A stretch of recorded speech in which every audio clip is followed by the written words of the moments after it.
সম্মানিত তাদের তরফ থেকে।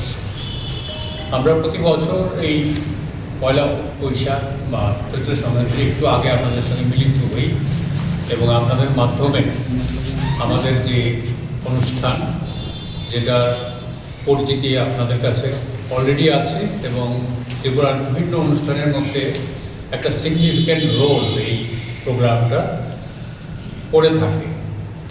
তো আজকের এই সাংবাদিক সম্মেলনে আপনাদের সবাইকে কাব্যলোকের পক্ষ থেকে আন্তরিক অভিনন্দন আমরা জানিয়েছি। আপনারা জানেন কাব্যলোক দীর্ঘদিন ধরে ত্রিপুরার কৃষ্টি ও সংস্কৃতিকে লালন করে আসছে, পালন করে আসছে এবং এই কাজে আমাদের নিরলস প্রয়াস জারি আছে এবং আগামী দিনেও জারি থাকবে।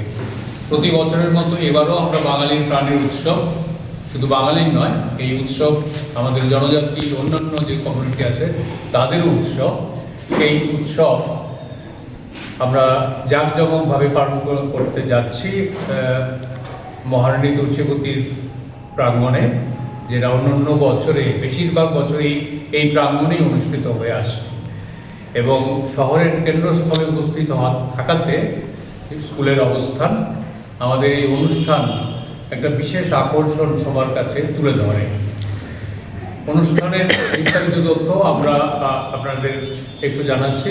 14ই এপ্রিল এবং 15ই এপ্রিল এই দুই দিন বাংলা বর্ষের 31শে চৈত্র এবং বাংলা বর্ষের পরবর্তী বর্ষের পয়লা বৈশাখ, এই দুই দিন ব্যাপী আমাদের বিশেষ সাংস্কৃতিক অনুষ্ঠান এখানে আয়োজিত হবে। যেহেতু আমরা সাংস্কৃতিক সংস্থা, আমরা বিভিন্ন সাংস্কৃতিক দলগুলোকে আমন্ত্রণ জানাই। আমাদের রাজ্যের বহিরাজ্যের বিশিষ্ট শিল্পীরা এতে অংশগ্রহণ করে এবং শিল্পের সমস্ত অঙ্গনেই আমরা চেষ্টা করি উঁকি দিতে, যাতে কেউ বাদ না যায়।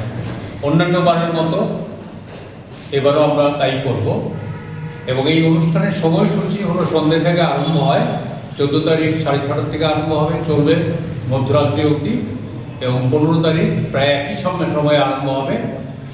তো 10:30টার মধ্যে আমরা শেষ করতে চেষ্টা করব। এই 14ই এপ্রিলটা, এই দিনটি আমরা আমাদের ফেলে আসা স্মৃতি, বছরের স্মৃতি, ঐতিহ্যকে সম্মান জানিয়ে সাজিয়ে দিই। এবারও আমরা সাজিয়েছি। এই রাজ্যের ও রাজ্যের বাইরের শিল্পীরা ওই দিন অনুষ্ঠান করবে, কয়েকশো শিল্পী এতে অংশগ্রহণ করবে। উল্লেখযোগ্য অনুষ্ঠানের মধ্যে ডিটেল অনুষ্ঠানটা আমাদের সেক্রেটারি পরবর্তী সময় করবে, আমি এটার রূপরেখা বলছি অল্প কথার মধ্যে।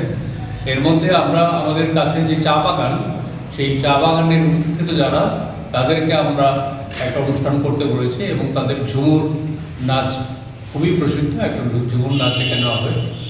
প্রতি বছর আমরা বর্ষবিদায়, বর্ষবরণ উপলক্ষে নিজস্ব গান আমরা চয়ন করি, বেছে নিই এবং গানটা ওই উপলক্ষে লেখা হয় এবং এইবারও লেখা হয়েছে। বর্ষবিদায়ের একটা গান হবে, বর্ষবরণের একটা গান হবে।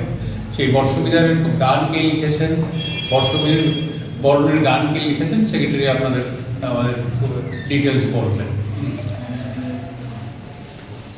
আমরা এই যেই বর্ষটা চলে গেল, সেই বর্ষর সন্ধ্যাবেলা আমরা অনুষ্ঠান করি। পরবর্তী দিন আমাদের অনুষ্ঠান যেটা আরম্ভ হয় আগামী বছরকে স্বাগত জানিয়ে, ওই দিন আমরা জনজাতির বিভিন্ন নৃত্য, আমাদের ট্র্যাডিশনাল নৃত্য, গাজন, রবীন্দ্রসঙ্গীত, নজরুলগীতি, দ্বিজনীতি, যেই গানগুলো এখানে বিভিন্ন শিল্পীরা করে থাকেন, তারা অনেকেই এই গানের ডালি নিয়ে আমাদের কাছে আসবে এবং এই অনুষ্ঠানে আমাদের একটা বিশেষ মাহাত্ম্য থাকে এই কারণে যে এই কালচারাল শোর মধ্যেও আমরা একজন গুণীজনকে বেছে নেই এবং আমরা বিশেষ সম্মাননা দিয়ে থাকি, যেটা কাব্যলোক সম্মাননা নামে আমরা বলে থাকি।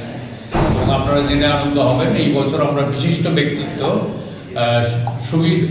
শ্রী সুবিমল ভট্টাচার্য মহাশয়কে কাব্যলোক সম্মান আমরা প্রদান করব। উনি কলকাতায় এখন বর্তমানে অবস্থান করছেন। উনি আমাদের আমন্ত্রণ পেয়ে আপ্লুত হয়েছেন এবং উনি বলছেন, আমি নিজেই আসবো, আপনাদের আনতে হবে না, আমি নিজেই চলে আসবো। এবং আমরা ওনার আগমনের জন্য অপেক্ষায় আছি এবং এই সম্মানে ওনাকে এই সম্মান দিয়ে আমরাও সম্মানিত হব। এছাড়া আমরা নতুন প্রতিভা হিসাবে রাজস্মিতা দাস নামে ছেলে, তাকে আমরা সম্বর্ধনা দেব এবং তাকেও আমরা স্মারক তুলে দেব। আমরা এর মধ্যেই মাননীয় মুখ্যমন্ত্রী, মাননীয় মেয়র এবং আরও কিছু জনকে আমরা আমাদের আমন্ত্রণ জানিয়েছি। আমরা আশা করছি অন্যান্য বছরের মতো এবার থাকবেন এবং ওনাদের আমাদের এখানে থাকা মানে আমাদের শিল্পীরা এনকারেজ হয়, আমরা এনকারেজ হই এবং আমাদের এই মঞ্চ থেকে সমস্ত ত্রিপুরাবাসীকে ওনারা যদি শুভেচ্ছা জ্ঞাপন করেন সেটা আমাদের জন্য খুব গর্বের বিষয় হয়ে দাঁড়ায়। কাব্যলোকের মূল লক্ষ্য হলো আমরা আগেই বলেছি প্রান্তিক লোক সংস্কৃতি থেকে শুরু করে ধ্রুপদী চর্চা সবটুকুতে একই মঞ্চে তুলে ধরা এবং এই উদ্দেশ্যকে সামনে রেখে আমরা বিভিন্ন শিল্পী দলকে ডেকেছি। কলকাতা থেকে আসবে ইজেসিসির একটা দল, 15 জনের একটা দল, সেই দলটি দুদিনই অনুষ্ঠান করবে। এছাড়া প্রখ্যাত একজন সঙ্গীত শিল্পী শ্রী রাজকুমার রায়, যিনি অলরেডি প্রসিদ্ধি লাভ করেছেন, অরিজিৎ সিংয়ের গান সুর উনি দিয়েছেন, প্রয়াত গর্গের গান এবং সুর উনি দিয়েছেন, যার ফলে উনি একজন নামকরা শিল্পীর মধ্যে অন্তর্ভুক্ত। আমরা ওনার গানের জন্য ওনাকে আমরা নিমন্ত্রণ করেছি। উনিও ত্রিপুরা আগে খুব একটা আসেননি, যার ফলে উনি খুব আপ্লুত হয়েছেন আমরা আমন্ত্রণ পেয়ে এবং আমরা আশা করি ওনার প্রেজেন্টেশন এই আমাদের দর্শকদের আনন্দ দেবে। যে আমরা বিশ্বাস করি এই বর্ষ বিদায় এবং বর্ষ বরণ উদযাপন শুধু রাজ্যের নয়, গোটা উত্তর পূর্বাঞ্চলের, এমনকি কলকাতাতেও এই দুদিন ব্যাপী এত বড় আয়োজন কেউ করেন না। আমরা শুধু বাংলা, স্যার বলেছেন, শুধু বাংলা সংস্কৃতিকে নিয়েই আঁকড়ে ধরে নেই। আমরা জানি এই সময় 3টি উৎসব অনুষ্ঠিত হয়ে থাকে, একটা গড়িয়া, একটা গাজন আর একটা বীজ উৎসব।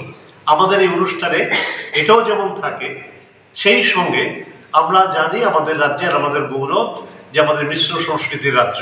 সেই মিশ্র সংস্কৃতির ব্যাপারটাকে মাথায় রেখে সেখানে প্রায় সকল সম্প্রদায়, মণিপুরী, মুসলিম, ত্রিপুরী, বিভিন্ন জাতির গোষ্ঠীর এবং আমাদের অন্যান্য অনুষ্ঠান মালা দিয়ে আমাদের অনুষ্ঠান সাজিয়েছি। আমরা কাব্যলোক প্রতি বছর যেটা কবিতা চর্চা বা নাট্য চর্চা বা সাংস্কৃতিক চর্চা যাই করি না কেন আমাদের কিছু দায় থাকে। এবছর কিন্তু এটা বিশেষ বছর। এবছর কবি সুধীন্দ্রনাথ দত্তের 125তম বর্ষ জন্মবর্ষ এবং কবি সুকান্ত ভট্টাচার্যের 100তম বর্ষ। তাই সেইটাকে মাথায় রেখেও তাদের প্রতি শ্রদ্ধা জানিয়েও আমাদের নিবেদন থাকবে। আপনারা ইতিমধ্যে জেনেছেন যে আমাদের আমরা যে নৃত্য দলটি কলকাতা থেকে আসছে, সেই নৃত্য দলটি কিন্তু একটা বিশেষ নৃত্য দল। আপনারা তাদের পারফরমেন্স দেখলেই বুঝতে পারবেন। এরা আসলে সারেগামার যে ডান্স, বাংলা ডান্স যা হয়, তা তাদের যে এটা তৈরি করে গ্রুমার বলি যাদের বলি বা মেন্টার বলি, এরা কিন্তু আমাদের এই নৃত্য দলে আসবে। আপনারা তাদের পারফরমেন্স দেখলে বুঝবেন যে দুদিনই ওরা পারফর্ম করবে। আর রাজকুমার রায় সম্পর্কে আপনারা শুনেছেন, আপনারা জানেন যে ইবন চক্রবর্তী এখন পৃথিবীখ্যাত হয়ে গেছে। ইবন চক্রবর্তী কিন্তু রাজকুমার রায়েরই শিষ্যা বা ছাত্রী। আচ্ছা, এছাড়া আমাদের অন্যান্য আকর্ষণের মধ্যে যা যা রয়েছে প্রায় ডিটেইলস আপনারা জেনেছেন যে মুসলিম সংস্কৃতির মধ্যে জারিসারি নৃত্য, একটা বিখ্যাত নৃত্য, সেটা আমরা উপস্থাপন করব। যমুন নৃত্যের কথা আপনারা জেনে গেছেন। আর গড়িয়া নৃত্য হবে। আর তাছাড়া আমাদের এখানে সদাগরদের বর্মা, অত্যন্ত প্রাচীন আমাদের ত্রিপুরী সংস্কৃতির একটা তাকে বলা যায় কিংবদন্তি, সেই সদাগরদের বর্মা এবার আমাদের এখানে আসবেন, তার অনুষ্ঠান তুলে ধরবেন আপনাদের সামনে। আমরা মোটামুটিভাবে আপনাদের যে দুদিনের যে সাংস্কৃতিক উপাচারে আমাদের অনুষ্ঠানটাকে সাজিয়েছি, আমরা বিশ্বাস করি এই অনুষ্ঠান আপনাদের ভালো লাগবে।